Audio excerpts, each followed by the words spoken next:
എല്ലാ കൂട്ടുകാർക്കും നമ്മുടെ ചാനലിലേക്ക് വീണ്ടും സ്വാഗതം. ഇന്ന് നമ്മൾ ചെയ്യാൻ പോണത് ഒരു ബ്രേക്ക്ഫാസ്റ്റിന് പറ്റിയ ഒരു പരിപ്പ് കറിയാണ്. അതായത് ചോറിന് പറ്റിയ രീതിയിലുള്ളതല്ല, ബ്രേക്ക്ഫാസ്റ്റിന് ചേരുന്നത്. അതായത് പുട്ടിനും ഗോതമ്പ് പുട്ടിനും അരിപ്പുട്ടിനും ഒക്കെ മാച്ച് ആവുന്ന തേങ്ങാപ്പാലൊക്കെ ഒഴിച്ചിട്ടുള്ള, എന്നാൽ ഒരു മടുപ്പൊന്നും തോന്നിക്കാത്ത വളരെ രുചികരമായ നല്ല പച്ചമുളകൊക്കെ ഇട്ട് വളരെ ടേസ്റ്റി ആയിട്ട് വെച്ചിട്ടുള്ളതാണ്. ഇതും ഞങ്ങളുടെ അമ്മച്ചിയുടെ ഒരു കണ്ടുപിടുത്തമാണ്. എല്ലാവരും ട്രൈ ചെയ്യണം. ഇത് ആർക്കും ഇഷ്ടാവാതിരിക്കില്ല, കാരണം സ്ഥിരമായി ഞങ്ങൾ വീട്ടിലുണ്ടാക്കുന്നുണ്ട്, കഴിക്കുന്നവർക്കൊക്കെ ഇഷ്ടാകുന്നുണ്ട്. അതുകൊണ്ട് 100% ഉറപ്പ് തരുന്നു, നിങ്ങൾക്കും ഇഷ്ടാകും.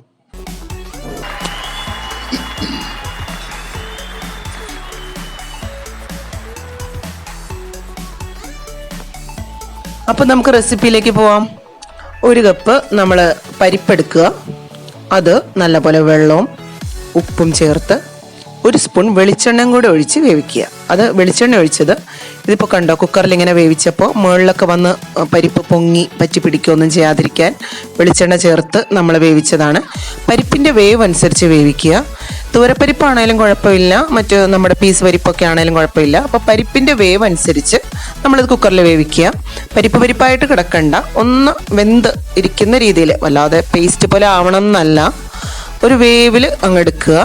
അപ്പോൾ നമ്മളിത് വേവിച്ചെടുത്തു. പിന്നെ നമ്മൾ എടുത്തിട്ടുള്ളത് ഇഞ്ചി, പച്ചമുളക്, കറിവേപ്പില, വെളുത്തുള്ളി, ഇതെല്ലാം നമ്മൾ എടുത്തിട്ടുണ്ട്, ചെറുതായി അരിഞ്ഞെടുത്തിട്ടുണ്ട്. പിന്നെ നമ്മൾ ചെയ്യാൻ പോകുന്നത്, ഒരു പാത്രത്തിൽ വെളിച്ചെണ്ണ ഒഴിച്ചിട്ടുണ്ട്. ഇതിലേക്ക് 2 സവാള ചെറുതായി അരിഞ്ഞത് ചേർത്ത് നമ്മൾ നല്ലപോലെ വഴറ്റുകയാണ്.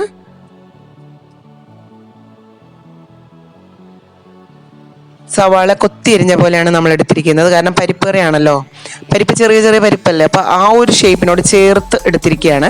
ഇതിലേക്കൊരു 8 അല്ലി വെളുത്തുള്ളി ചെറുതായി എരിഞ്ഞത് ചേർക്കുന്നു. പിന്നെ ഒരു ചെറിയ കഷ്ണം ഇഞ്ചി, തീരെ ചെറിയ കഷ്ണം ഇഞ്ചി മതി, ഇഞ്ചിക്കുത്തൽ വല്ലാതെ വേണ്ട, അതും ചേർത്ത് നല്ലപോലെ ഇതിൻ്റെ വെളുത്തുള്ളിയുടെയും ഇഞ്ചിയുടെയൊക്കെ ആ പച്ചമണമൊക്കെ മാറി വരുന്ന ആ ഒരു പാകത്തിൽ നമ്മളിത് നല്ലപോലെ വഴറ്റുകയാണ്. ഇതിലേക്ക് നമ്മൾ 5 പച്ചമുളക് വട്ടം കട്ട് ചെയ്തെടുത്തിട്ടുണ്ട്, സർക്കിൾ ഷേപ്പിൽ കട്ട് ചെയ്തെടുത്തിട്ടുണ്ട്, അത് ചേർക്കുകയാണ്. ഈ കറിക്ക് നമ്മൾ എരിവിന് വേണ്ടിയിട്ട് ചേർക്കുന്നത് മെയിനായിട്ട് പച്ചമുളകാണ്. കാരണം തേങ്ങാപ്പാലൊക്കെ ഒഴിച്ച് കഴിയുമ്പോൾ നമുക്ക് എരിവൊന്നും ഫീൽ ചെയ്യില്ല. അപ്പോൾ നമ്മൾ പച്ചമുളക് ഒരു ഇത്തിരി കുത്തലുണ്ടെങ്കിൽ നല്ലൊരു രുചിയായിരിക്കും. നമ്മളിപ്പോൾ സ്റ്റൂവിനൊക്കെ ആണെങ്കിൽ അങ്ങനെയാണല്ലോ, പച്ചമുളകിൻ്റെ ടേസ്റ്റ് നല്ലതാണ്. അതുപോലെ 2 തണ്ട് കറിവേപ്പിലയും കൂടെ ഇതിലേക്ക് ചേർത്ത് എല്ലാം കൂടെ വഴറ്റുകയാണ്. അപ്പോൾ നമ്മൾ പറഞ്ഞ പോലെ മുളക് പൊടിയും കുരുമുളക് പൊടിയും ചേർക്കുന്നുണ്ട്, എങ്കിലും തേങ്ങാപ്പാലൊക്കെ ഒഴിക്കുമ്പോൾ നമുക്ക് എരിവ് ഫീൽ ചെയ്യില്ല. അപ്പോൾ പച്ചമുളകൊക്കെ നമ്മൾ ആവശ്യത്തിന് ചേർക്കുക. ഇതിൽ കൂടെ ചേർക്കാൻ താല്പര്യമുണ്ട്, വീട്ടിൽ കുട്ടികളൊന്നുമില്ല, എരിവ് ഇഷ്ടമാണ്, അങ്ങനെയൊക്കെ ഉള്ളവരാണെങ്കിൽ നമുക്ക് കുറച്ചും കൂടെയൊക്കെ പച്ചമുളക് ചേർക്കുന്നതുകൊണ്ടും കുഴപ്പമില്ല, വല്ലാത്തൊരു കുത്തൽ വരുത്താതിരുന്നാൽ മതി. ഇതിലേക്ക് നമ്മളൊരു 1/2 ടീസ്പൂൺ മഞ്ഞൾപ്പൊടി ഇടുന്നുണ്ട്.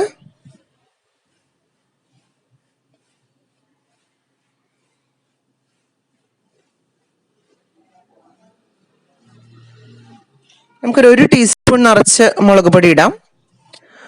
മുളക് പൊടിയുടെ ആ ഒരു രുചി വരുമ്പോൾ നമുക്ക് ഈ പരിപ്പിൻ്റെ ഒരു പച്ചമണമൊക്കെ ഉണ്ടല്ലോ, അതൊക്കെ മാറും. ആ മുളക് പൊടി ഒരു സ്പൂണെങ്കിലും നമുക്കിടാം.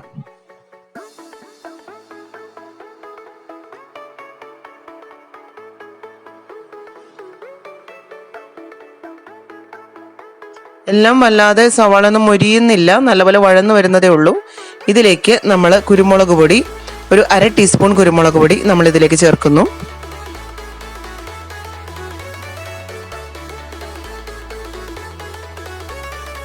ഇതിലേക്ക് നമ്മൾ വേവിച്ച് വെച്ച പരിപ്പും ചേർത്ത് നല്ലപോലെ മിക്സ് ചെയ്യുക.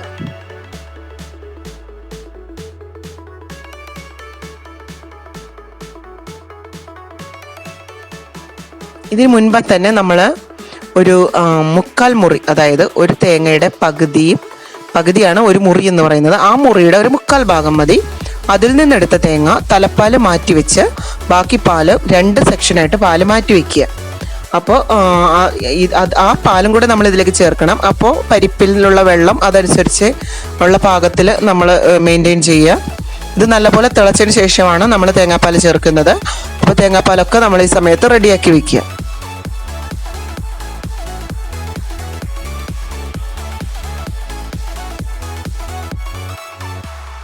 നമ്മളപ്പോൾ 1/4 മുറി തേങ്ങയിൽ നിന്നെടുത്ത 2-ാം പാല് 3-ാം പാലും എല്ലാം ചേർത്ത് പാല് ഇതിലേക്ക് ഒഴിക്കുകയാണ്. പുട്ടിനൊക്കെ ആകുമ്പം നമുക്ക് ചാറ് ഒരു ഒഴിച്ച് കഴിക്കുന്ന ഒരളവിൽ തന്നെ വേണമല്ലോ, വല്ലാതെ കട്ടിയായിട്ടല്ല നമ്മൾ ചെയ്യുന്നത്, കുറച്ച് ലൂസായിരിക്കണം. പാകത്തിന് ലൂസായിട്ട് എടുക്കുക. വീട്ടിൽ കുറച്ച് അംഗങ്ങളൊക്കെ ഉള്ളെങ്കിൽ വല്ലാതെ വെള്ളമൊന്നും വേണ്ട, കുറച്ചുകൂടെ വേണമെങ്കിൽ കട്ടിയാകാം.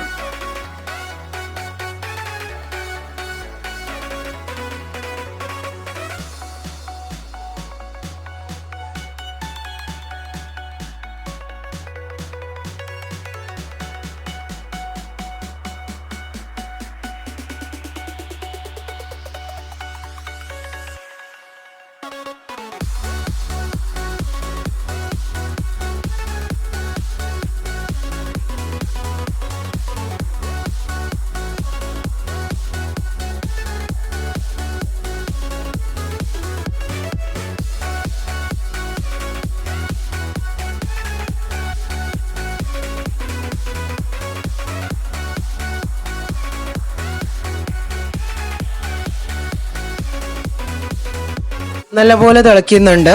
ഇതിലേക്ക് നമ്മുടെ തലപ്പാൽ ചേർക്കാം. തലപ്പാൽ ചേർത്തിട്ട് പിന്നെ തിളപ്പിക്കരുത്, അപ്പോൾ നല്ലൊരു കുറുകൻ നല്ലൊരു കട്ടിപ്പാകത്തിൽ കറിയിരിക്കും. ആ അളവിൽ നമ്മൾ തീ ഓഫ് ചെയ്ത് നമ്മുടെ കറി വാങ്ങാവുന്നതാണ്. അപ്പോൾ വളരെ രുചികരമായ അരിപ്പുട്ടിൻ്റെ സൂപ്പർ കോമ്പിനേഷനാണ്. നല്ല തേങ്ങയൊക്കെ ഇട്ട് പുട്ടുണ്ടാക്കുക. വളരെ വെറൈറ്റിയാണ്, എല്ലാവർക്കും ഇഷ്ടമാകും. ആരും ഉണ്ടാക്കാതിരിക്കരുത്. അപ്പോൾ എല്ലാവർക്കും വാച്ച് ചെയ്തതിന് നന്ദി.